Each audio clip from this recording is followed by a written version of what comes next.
welcome. You're watching Business Today Television. I'm Sakshi Batra and this is BTS. That's Behind the Scenes, a show where we share a sneak peek into the latest edition of the Business Today magazine with all our viewers.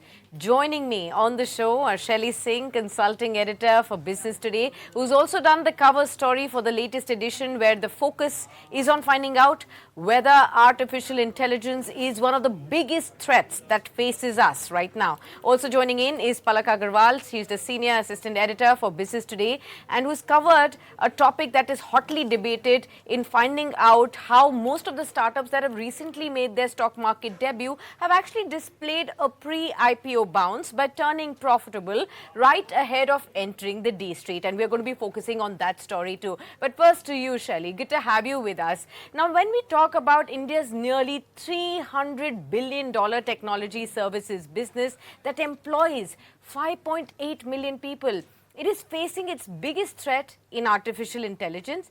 But this seems like technology itself is disrupting technology services companies. So shouldn't it have been an opportunity instead? Hello Sakshi, good to be here. Actually, this seems really odd, but such is the thing, because technology services industry has literally been way ahead of technology in terms of delivering the right ones and delivering it for Fortune 2000 clients. So India's $300 billion industry faces disruption because AI can now produce, test and operate code, undermining the traditional model, the services model of linear growth, mass hiring. So what happens? While this seems threatening, it is also an opportunity to reinvent. AI can protect margins, automate routine work, and shift focus towards premium areas like data engineering, cybersecurity, and governance. The challenge is at a level cultural also. Companies must invest in retraining platforms and in new sales models rather than clinging to old labor arbitrage models. If embraced strategically, AI could transform India's IT sector into a higher value human plus AI ecosystem rather than a shrinking workforce. And we're hoping that plays out. Absolutely. But Shelly, there are more than 2,000 IT services companies that we house, including the big bellwether names like TCS, Infosys, Wipro, Tech Mahindra, HCL Tech, and many, many others. If code is getting automated, what will these traditional IT services companies truly do? Yeah, it's like code taking them for the lunch or what. So if code is getting automated, what will the services guys do? It's a really serious question. But you know what happens is with code automation reducing entry-level programming demand, IT services firms must pivot to higher order tasks. And traditionally, IT services companies have also been moving on like that. So validation, user acceptance, testing, deployment, risk management remain human controlled. So you can't rely entirely on bots to do everything. So many things the humans will do. Companies like Infosys already deploy hundreds of AI agents. But the future lies in blending human expertise with AI oversight. Firms will focus on architecture, governance, cybersecurity, and domain-specific solutions. They must reshape pricing models towards outcomes and subscriptions, retrain employees, and invest in proprietary platforms. Rather than pure coding, IT services will evolve into orchestrating AI-augmented delivery, managing blended workforces, and providing contextual expertise that machines cannot replicate. Okay. Shelly, I wanted to ask you, the IT services reset is actually coming at a time and also right ahead of India's biggest AI showcase event, the India AI Summit, all set to take place in February. Yeah. Can you tell us about the summit and what to expect there and what does it offer for India? Actually, it's the biggest showcase event happening, and this year is really great in many ways because at one platform, IT services companies are grappling with challenges. Probably, they will weather the storms. And on the other hand, we are having this showcase event. So a lot of global participants will look at what India has to offer. US has its ChatGPT, Gemini and other models. China has DeepSeek, Ernie and others. So they will be looking at what does India bring to the table. Yeah. And the India AI Impact Summit is actually the country's biggest showcase of its AI ambitions. Policymakers, industry leaders and startups will push for a consensus on AI standards and highlight India's strategy of building context-aware, domain-specific models rather than chasing giga-scale systems. The summit will emphasize sovereign artificial intelligence infrastructure, open source adoption, and citizen centric applications in healthcare, agriculture, governance. With 38,000 GPUs deployed under the India AI mission, the event signals India's intent to democratize AI access. People can expect announcement on small language models, multilingual AI, and partnerships to embed intelligence across sectors. And these are the sectors which, India faces huge challenges.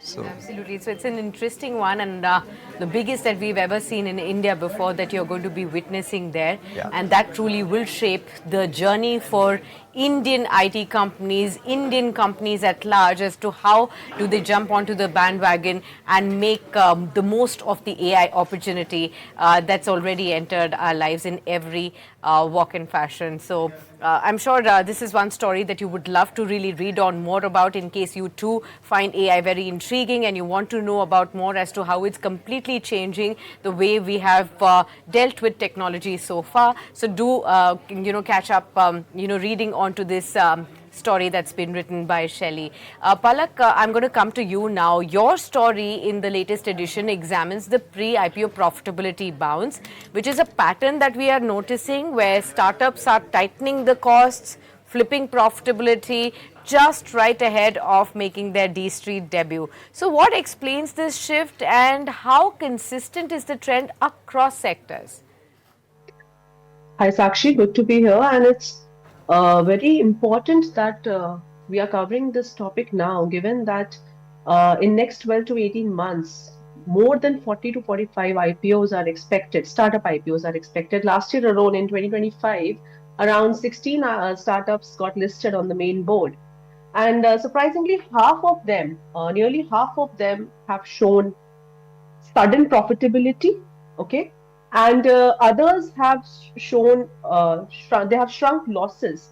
So now this is a pattern, a clear pattern, and this is not just a 1 year, 2 year phenomena. This has been happening quite often.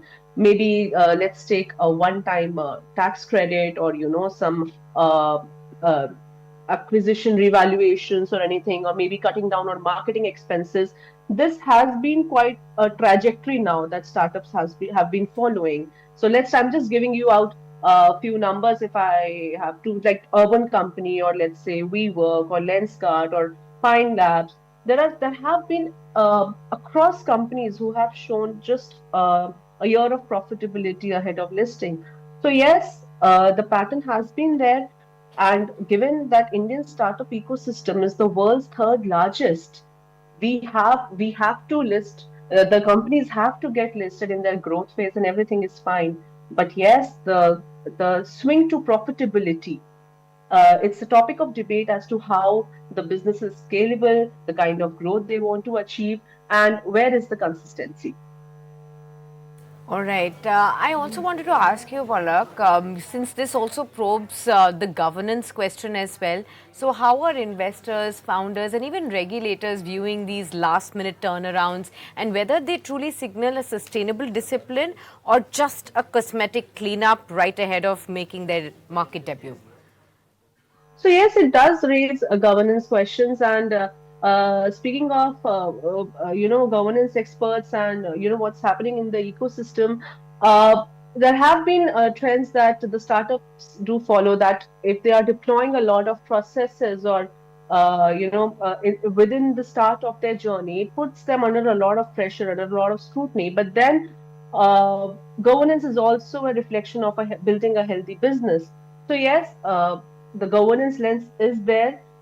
These startup companies are trying to now, and even from the point of view of investors.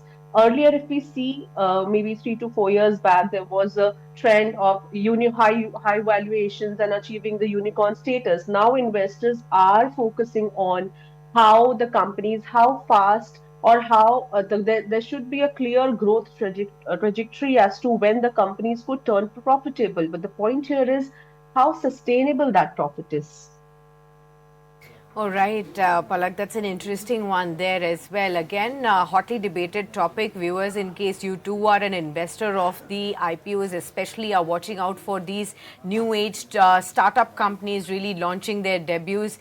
There's been one topic that we've discussed even before in our BTS episodes, and that's on the valuation. And now it's about the pre-IPO profitability bounce that they display. So these are both going to be interesting stories that you can definitely catch up on, and there'll be of course many others that you can definitely catch up on in the latest edition. It's already hit the stand, so don't forget to grab your copies out there of the Business Today edition. Up next, AI is definitely the core focus, and around it you will find many interesting stories. Thank you so much, Shelly and Palak, for sharing all your views and insights, and I'm hopeful that your stories will be greatly loved by all our readers, and they will find it insightful as well. Thank you so much, viewers, for tuning in. Do stay tuned on to Business Today Television.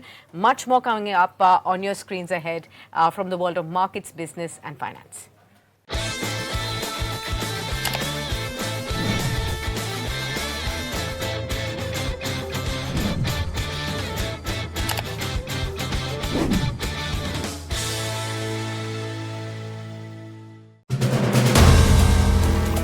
If you like the video, do like, comment, share and subscribe.